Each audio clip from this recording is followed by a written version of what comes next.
Onda biz düzgün münasibət qurduğumuzu necə bilək? Münasibət nə üçün lazımdır? Yaşamağımız üçün, Sonra sevməyimiz üçün, sevilməyimizi nə bilməyimiz hiss etmək üçün, istəyirik? hiss etmək istəyirik. Nə hiss etmək istəyirdiniz siz? Misal üçün mən qadın olaraq həmişə sevildiyimi hiss etmək istəyirəm. Bu sizə nə verir? Bu mənə daha da gözəlləşmə hissini verir və bütün potensialımı tam olaraq işlətmək hissini verir. Yaşadır Okay. belə deyim. Bu sözləri yadınızda saxlayın. Bu sizi xoşbəxt edəcəkmi?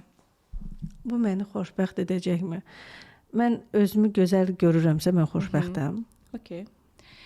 Və Amma burada mənim xoşbəxtliyim əks cinsin tərifindən deyil. okay, amma daha xoşbəxt sizi Daha edən- xoşbəxt, Okay. bəli.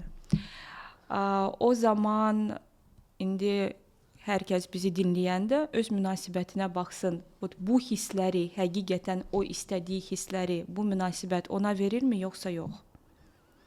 Əgər sən hər gün ağlayırsan, əgər sən hər gün özünü alçalmış hiss edirsən, təhqir olunmuş hiss edirsən, komplekslərin içində hiss edirsən, əgər sən bu münasibətdə inkişaf olunmursan, əgər sən hiss etmirsən ki, bu münasibət məni daha gözəl edir, daha bacarıqlı edir, mən burada nə isə öyrənirəm, mən burada kiməsə nə isə öyrədə bilərəm. O zaman bu münasibət düzgün deyil, bizim üçün düzgün deyil.